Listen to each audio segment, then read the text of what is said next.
Hello, everybody, and welcome to Live from the Chromebook Cave. I'm your host, Mr. Rulin. Today is September 16, 2016. This is episode 5 at about 12:55 p.m.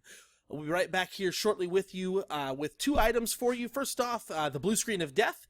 No, not Windows machines, blue screen of death, but your projectors in your rooms. And secondly, a tech news note about a recall from Samsung and their new phone, the Note 7.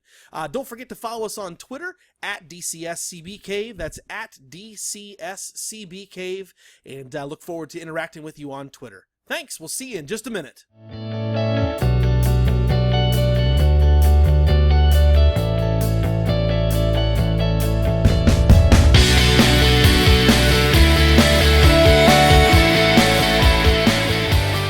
Everybody, and welcome to Live from the Chromebook Cave here in Dempsey Middle School. My name is Mr. Rulin. I'm your host. Today is the 16th of September, 2016, and we have a couple of things to talk about today with you. First off, did want to talk to you about the blue screen of death. And no, I'm not referring to Windows machines that have that lovely blue screen that comes across there and says, attempting physical memory dump, and we all go, oh my gosh, what happened? I mean, the scenario starts out generally like, you're playing your game or you're surfing the web, and all of a sudden you happen to look away and you come back and the screen's black and you're like, oh, what happened? And then the screen goes blue and you're like, what's going on? And then it says physical memory dump, and you basically go, all of my work is gone!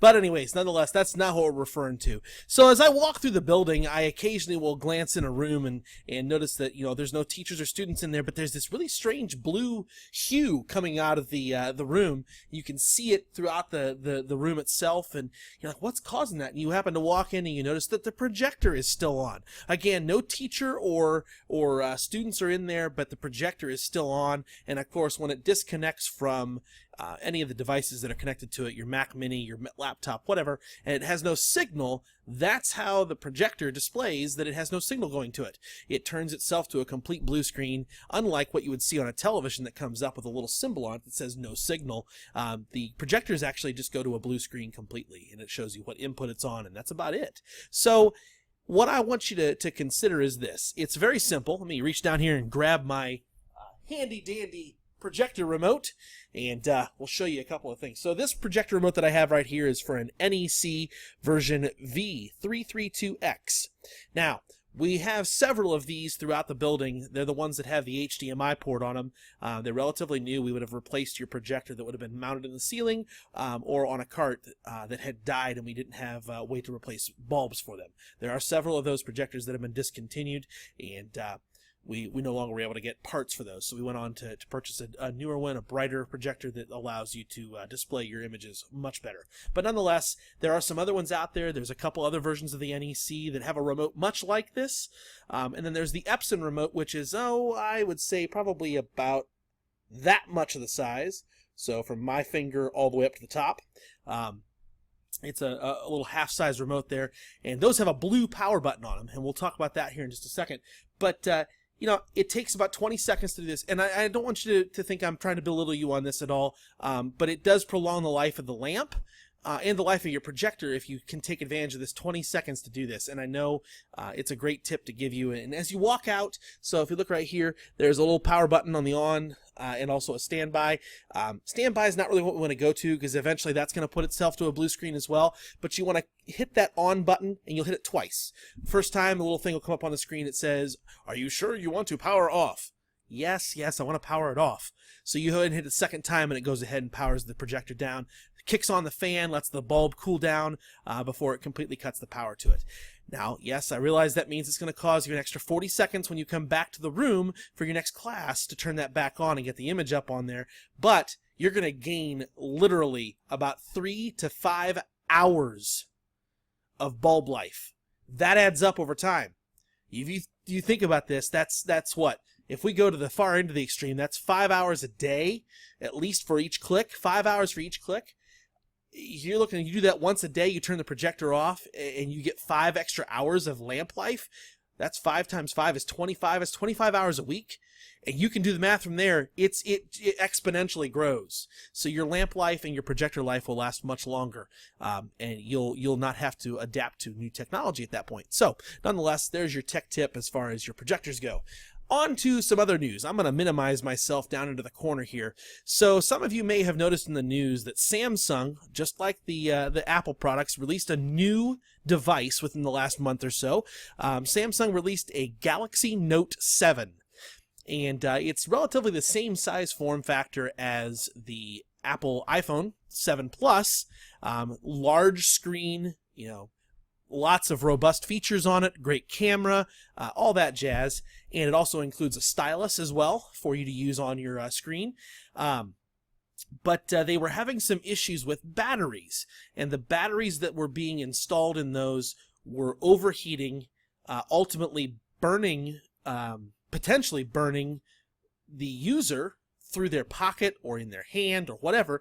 And then on the worst case scenario, and they did have several instances of this, where the phone actually caught fire and ultimately exploded. The battery did, which caused even more damage. Sent some people to the hospital, actually. So nonetheless, when you're dealing with lithium-ion batteries, you tend to see this. And I don't know if you've seen the news in the last few years or so, where we've had a couple of new aircraft that have come out that have had these lithium-ion batteries in them, and those have also caused issues. Well, the same type of scenario is going on with the Galaxy Note 7, and it's gotten to a point now where Samsung has gone to the Consumer Product Safety Commission right here to ask for a nationwide recall of those phones. So just for a point of reference, you guys can peruse their site. They have tons of great information to find out about stuff that's been recalled. CPSC, that's cpsc.gov. Great resource for you to take a look at and find any other products that have been recalled. You can take your phone, if you did purchase one of these Galaxy Note 7s, you can take that phone back to your service provider, whether it's T-Mobile, Verizon, AT&T, or the many others that are out there, and you can receive a refund, generally between $700 and $800 worth, to be used either in the store for a different device or later on, whether you're going to go on to a different type of device, like an iPhone or whatever, but it can be used to purchase a different phone. The other option that you have is you can be placed on a waiting list to receive a repaired or reconditioned device once those become available. But even Samsung is saying at this point that could be 3, 4, 5, 10 weeks before they have those into the supply chain enough that they can satisfy those orders. So, but I notated to a friend of mine the other day that Leo Laporte was talking. He had purchased one of these for his use, and Leo Laporte is a well-known podcaster about technology and technology news and all that jazz. And he mentioned that he went into T-Mobile, his service provider, and said, hey, I've got this Note 7 and I hear it's recalled. And the guy's like, yeah, but he looked at the box and he says, you've got one that was made in China. Well, China actually, they control all of the parts that are used to make the devices that are sold within the country. They don't allow a device to be sold if it does not contain any of the parts that were made in China.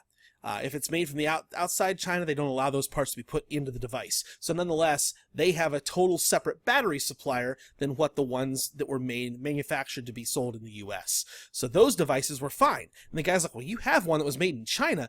Yours is perfectly fine. Do you really think you want to trade it in or turn it in for a refund? And then Leo Laporte said, he goes, I looked at the guy and said, so are you telling me that you're suggesting that it's okay for me to keep this device? And the guy's like, no, that's not what I'm saying.